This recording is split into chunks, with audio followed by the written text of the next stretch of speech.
Hello, my name is Louis Ryder and I'm here today to look at two key media theorists and theories and relate them to a set text from the A-Level EduCAS Media Studies course. The first theorist I'll be looking at is Stuart Hall. His theory of representation is key to understanding the relationship between culture and the media. Every form of media that we consume, whether it be social media, film, or the newspaper, all portray reality through a different lens. It's a photocopy, shall we say, of reality and everything that we see. So if we look at this picture of Boris Johnson from a few years ago, he looks quite comical and silly, stranded on a zipline up there. But how can we know that that is a true representation of who Boris Johnson actually is? Have you met Boris Johnson in real life? These different representations of people and social groups can drastically change the overall ideology of culture. If an idea is repeated enough within a piece of media, a certain social group is portrayed as violent or a certain politician is portrayed as silly, if it's repeated enough in the media, the idea will cultivate within society. So Hall asks us to consider who is in power, who creates the media, and who is in control of the messages that are put in it. He believes that it's controlled by hegemonic power groups, so this is white, very wealthy males that are controlling the media and kind of portraying their own messages through it. Hall suggests that these hegemonic power groups use these negative representations of the other to ultimately suppress them and force their ideologies onto society. Through this, Hall believes that the media can create and reinforce stereotypes. So sometimes the media re-represents reality to give it a new meaning, but it also creates a meaning from something that originally didn't. Take Brexit, for example. Brexit was defined by the media and given a name and a meaning and a purpose, whereas before that it was just an abstract concept. This, of course, can be a very dangerous thing, with the media having complete control over our understanding of a subject. The second main theorist I'm going to look into is Claude Levi-Strauss and structuralism. Structuralism is, in essence, a way that we associate meaning to everything that we see. Semiotics is a relationship between the sign and the signified, the sign being what we literally see and the signified being the meaning and interpretation we get from that. Take, for example, a red traffic light. In its most basic form, it is a red light positioned next to the side of the road, accompanied by an amber and a green light. However, the connotation, or what we interpret from this red light when it's on, is stop. Now, just take a red light on its own, without the context of a traffic light. This could mean a variety of things. It could represent festivities or just a decoration. Without the context of a traffic light, it loses its meaning of stop. This shows that context is crucial to understanding meaning. In order to look at another one of Strauss's key ideas, we need to play a game. Let's play 20 questions. I'm thinking of an animal, a vegetable, or a mineral. It's your job to figure out what I'm thinking. You could ask me, is it a mineral? No, it isn't. You could ask me, is it an animal? Yes, it is. You could ask me, is it a cat? No, it's not a cat. You could ask me if it's a dog. Yes, it is a dog. You now have the job of whittling down every different species of dog. Is it a Yorkshire Terrier? No. Is it a husky? No. Is it a chocolate Labrador? Yes. So how did we get to chocolate Labrador?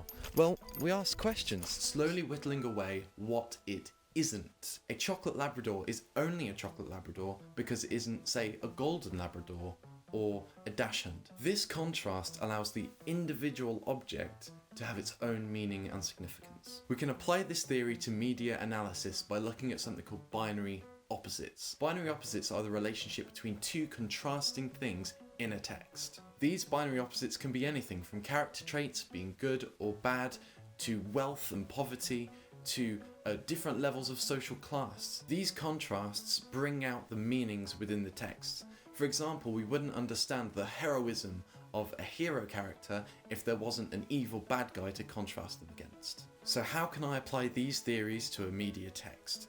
Well, today we're going to look at Dizzie Rascal's music video, Dream. So as Strauss said in structuralism, context is very important. When analysing a media text, we have to take into account every piece of media text surrounding it. Say, for example, we were looking at a Batman film. We would have to take into consideration every other Batman film that's been made, every Batman film in this particular series, DC Comics as a whole, the whole comic book culture, and the context of the society that the media product was released into. This can give us an idea of how culture shaped the text and how the text shaped culture. Dizzie Rascal's music video Dream has very postmodern properties. For example, we can see from the get-go that there is a very clear intertextual reference in the video. We can see from the first few seconds of the video that it is a clear re-representation of the classic 1950s children TV show Muffin the Mule. The mise-en-scene of the video is clearly an imitation of the show, with the striped wallpaper and the window in the background, the elderly woman sat at the piano who is clearly very similar to Annette Mills, the original presenter of the show. The presenter addresses the audience, breaking the fourth wall. She asks the audiences, "Hello, boys and girls. Shall we see what Dizzie Rascal's up to today?" Dizzie is shown miniaturized in a small toy wind-up box as the lady starts to play her piano. Now, this music video deals with a lot of very significant contemporary social issues, and it uses the whimsical backdrop of a children's TV show to starkly contrast the messages. This can be seen as one of the music video's first major binary oppositions, that being the innocent, whimsical nature of the children's TV show, starkly contrasting the themes of oppression and discrimination within the music video. Looking into the socio-political context of the 1950s, there was an extreme discrimination of people of colour, people of working class or lower class backgrounds, and a discrimination of women. This was the result of powerful hegemonic groups taking control of the country. 1950s Britain was also post-war, so many immigrants came across to Britain to seek work or refuge. This led to a more ethnically diverse culture. As he is a man of colour and from a working class background, it's clear to see how he would be oppressed in his younger years. In the music video itself, he is oppressed.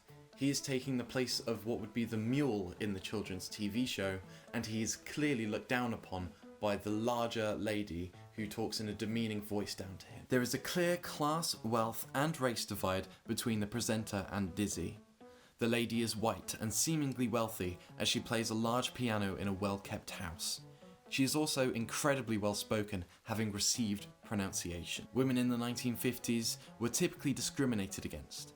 However, it would seem that her wealth and social class has given her more power. Dizzie is clearly positioned in what would have been the place of the mule in Muffin the Mule. Being a man of colour from a working class background, there is another binary opposite that we can identify between the backgrounds of the female presenter and Dizzie. First half of the video, Dizzie is portrayed as a stereotypical troublemaking youth. This is accompanied by the lyrics. In the days hanging outside the off license, we used to run around the streets reckless with no shame. Dizzie and his friends are all represented as puppets, held up by strings that are manipulated off screen. The puppets themselves remove any personal or individual qualities of the people they're depicting. Instead, they show exaggerated stereotypes from the social groups. Throughout the course of the music video, Dizzie takes the viewer through the narrative of his rise to fame and success, starting with his younger days causing trouble and being reckless, and moving through to getting airtime on the radio, to performing live gigs, and to becoming a platinum-selling artist. As the video progresses, Dizzie is seen as more of a role model to his peers, as they are seen doing less destructive activities, such as breakdancing instead of stealing a television. Another notable moment is when Dizzie first enters the recording studio.